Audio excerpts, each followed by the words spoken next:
Good morning students. आपको सारे notes videos books वगैरह मिल गई होंगी। बेसिकली थोड़ा सा मेरे बारे में बताता हूँ। मेरा नाम पुनीत है। एमबीए का क्लासेस लेता हूँ। 2006 से पढ़ा रहा हूँ। 20 इयर्स का मेरे को एक्सपीरियंस है।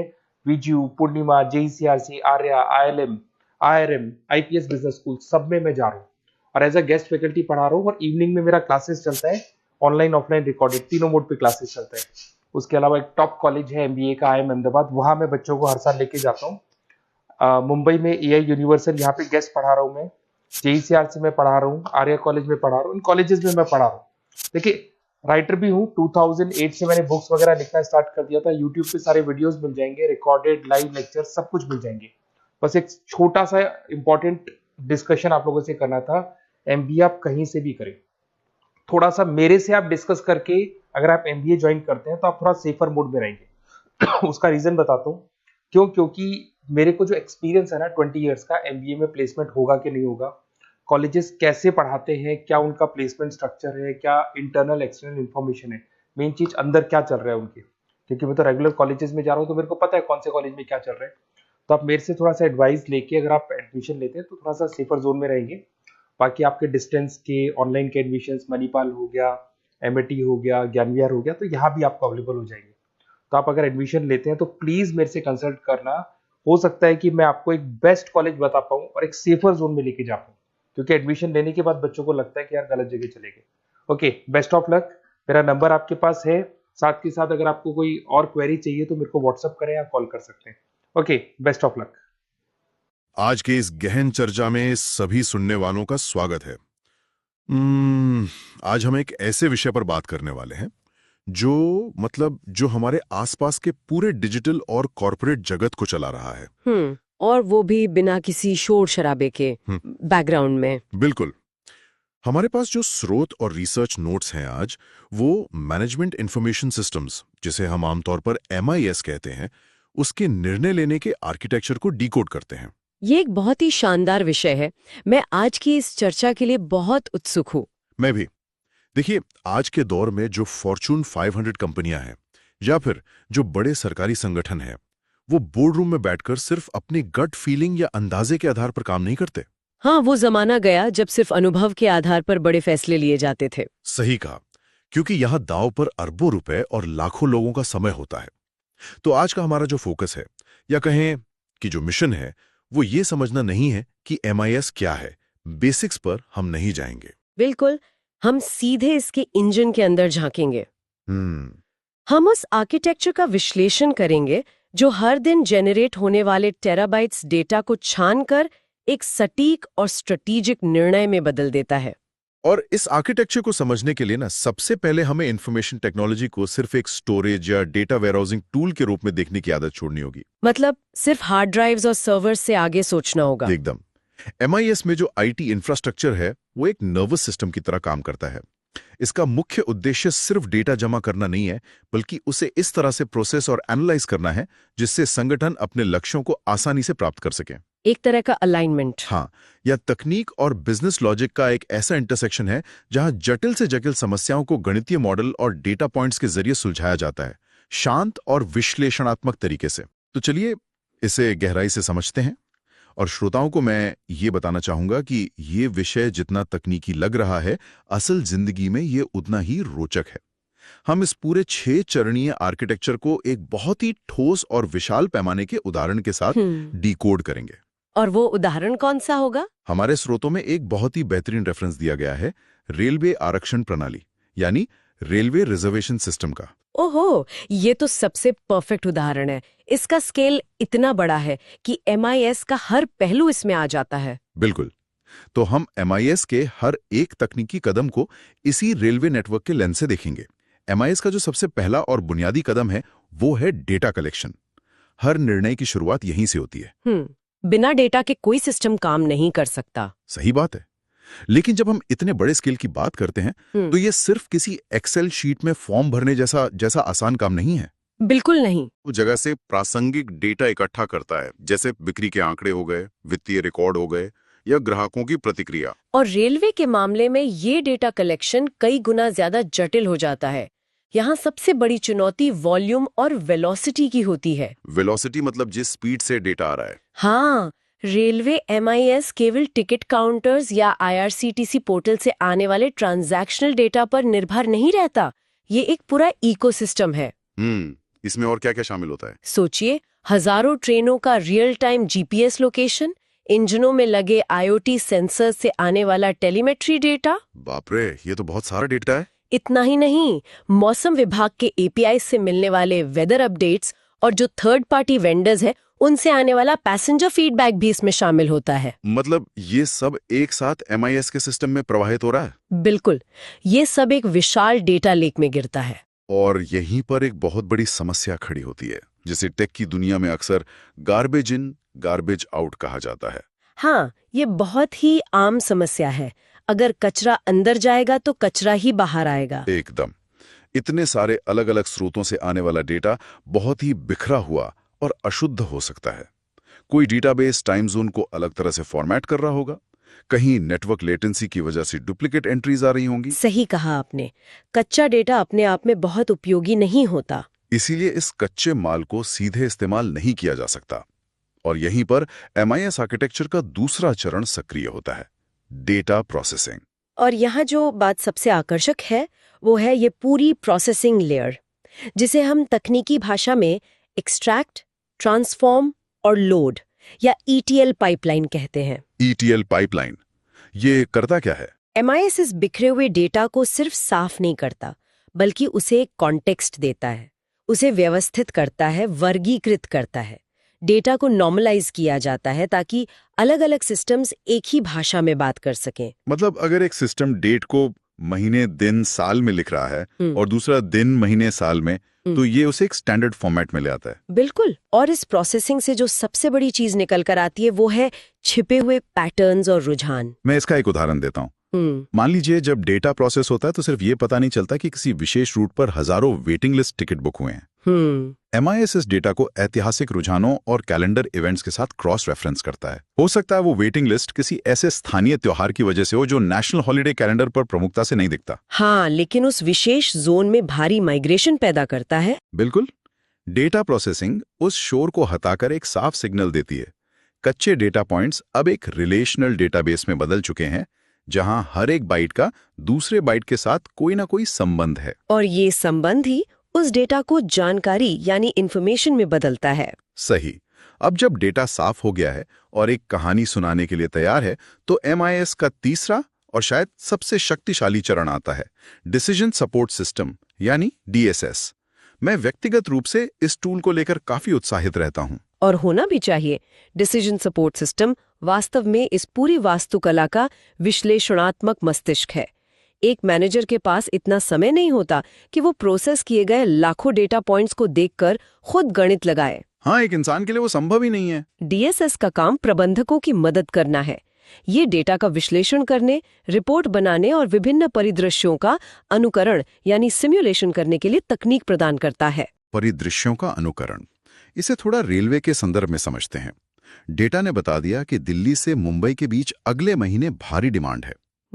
लेकिन रेलवे के पास संसाधन असीमित तो नहीं है। पटरियों की एक सीमित क्षमता है, जिसे हम लाइन कैपेसिटी कहते हैं, और कोचों की संख्या भी सीमित है। बिल्कुल।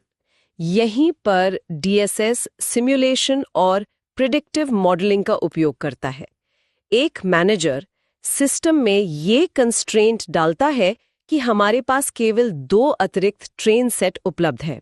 अब DSS अलग अलग विकल्पों का मूल्यांकन करेगा। हाँ, ये एक तरह का व्हाट इफ एनालिसिस करता है। ये बताएगा कि अगर हम इन अतिरिक्त ट्रेनों को रात 10 बजे के स्लॉट में चलाते हैं तो क्या ये मौजूदा मालगाड़ियों के टाइम टेबल को बाधित करेगा? ओह, मतलब ये पूरे नेटवर्क के प्रभाव की गणना पहले ही कर लेता है। बिल्कुल।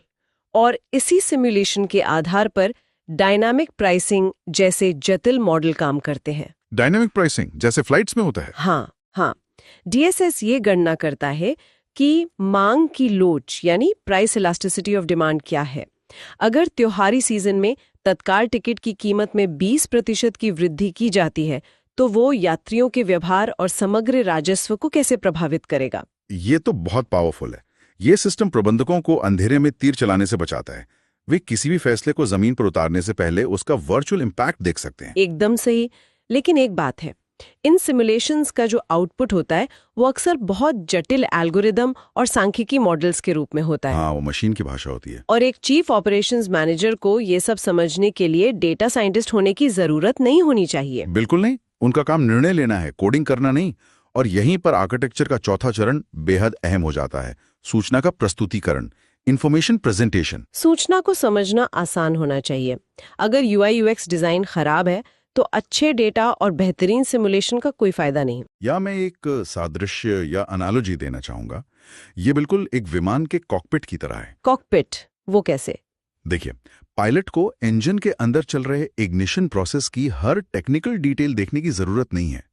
उसे बस एल्टीमीटर, फ्यूल गेज और स्टीयरिंग व्हील देखना है, जो भारी भरकम डेटा को एक नजर में समझने लायक बनाता है। ये बहुत ही सटीक एनालॉजी है।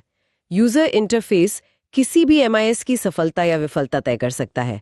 यहाँ कॉग्निटिव लोड को कम करने का विज्ञान काम करता है। कॉग्निटिव लोड मतलब दिमाग पर पड़ने वाला जोर? हाँ, मैनेजमेंट के सामने एक ऐसा डैशबोर्ड होना चाहिए जो एक्सेप्शन रिपोर्टिंग पर आधारित हो। एक्सेप्शन रिपोर्टिंग क्या है? इसका मतलब है कि सिस्टम केवल वहीं ध्यान आकर्षित करे जहां मानवीय हस्तक्षेप की जरूरत हो, जहां कुछ असामान्य हो रहा हो। हाँ, जैसे अगर सब कुछ नॉर्मल चल रहा है तो सिस्टम शांत रहेगा। बिल्कुल। उदाहरण के लिए एक विजुअलाइजेशन डैशबोर्ड पर भारत का एक हीट मैप हो सकता है। उस मैप में लाल रंग उन रूट्स को दर्शाता है जहां सीटों के भरने की दर यानी ऑक्यूपेंसी रेट्स 110% से ऊपर जा चुके हैं। यानी जहां भारी असंतोष या सिस्टम क्रैश होने का जोखिम है। सही।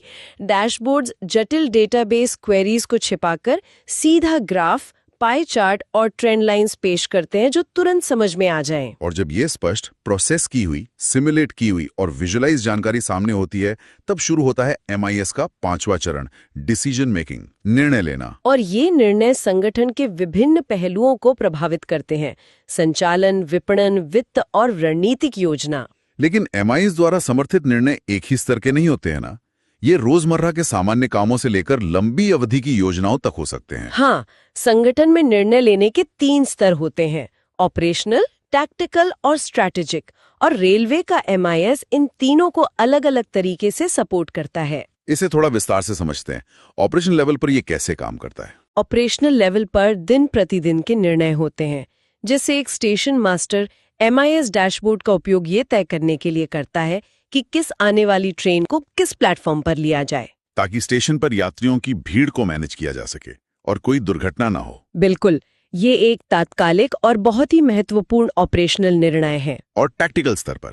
टैक्टिकल स्तर पर मध्यम अवधि के निर्णय होते हैं। वहां जोनल मैनेजर एमआईएस रिपोर्ट का उपयोग करके ये तय करते हैं कि अगले 3 महीनों की गर्मियों की छुट्टियों के लिए कितनी समर स्पेशल ट्रेनें चलाई जानी चाहिए और उनके स्टॉपेज क्या होने चाहिए। हाँ, ये निर्णय सीधे डीएसएस के सिमुलेशन डेटा से निकल कर आता है कि कौन से मार्ग सबसे लोकप्रिय होने वाले हैं। और तीसरा स्तर, जो सबसे ऊपर है, स्ट्रैटेजिक स्तर, ये सबसे दिलचस्प है।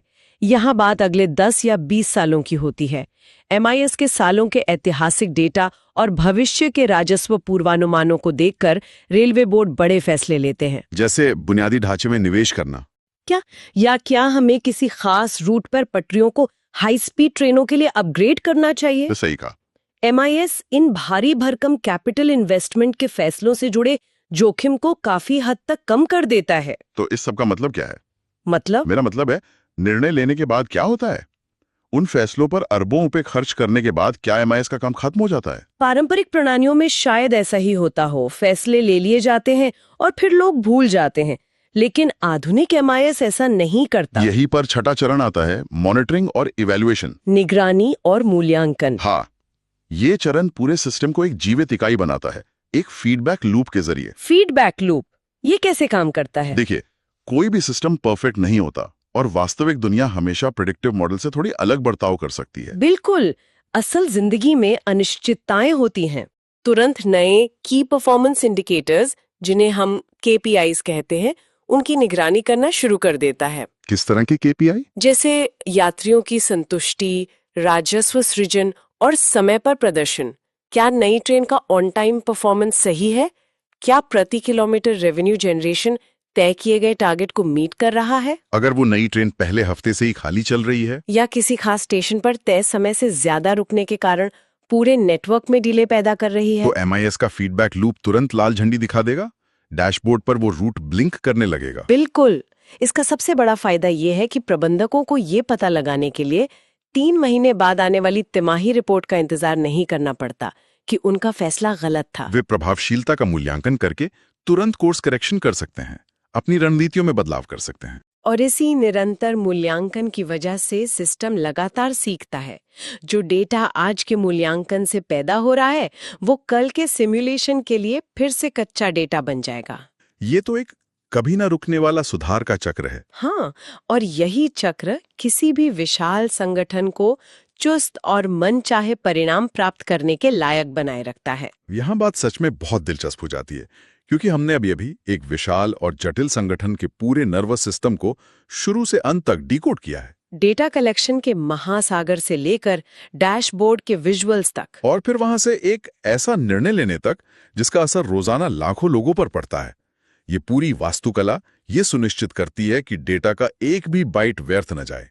एक बहुत ही सुव्यवस्थित MIS काम कर रहा है इसके पीछे। अगर हम इसे व्यापक संदर्भ से जोड़ें तो आज के इंफॉर्मेशन ओवरलोड के युग में MIS सिर्फ एक सॉफ्टवेयर नहीं रह गया है। तो ये क्या है? यह एक सर्वाइवल मैकेनिज्म है, सफलता की कुंजी।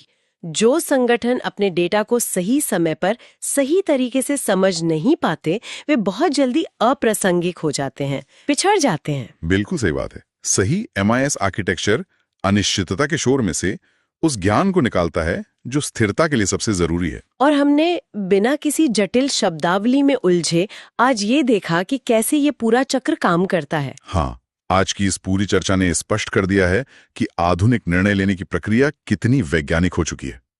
लेकिन इस तकनीकी सफर के अंत में एक ऐसा विचार उभर कर आता है जो थोड़ा दार्शनिक है और हमारे इन स्रोतों की गहराई से ही निकलता है। वो विचार क्या है? जरा इस बारे में सोचिए।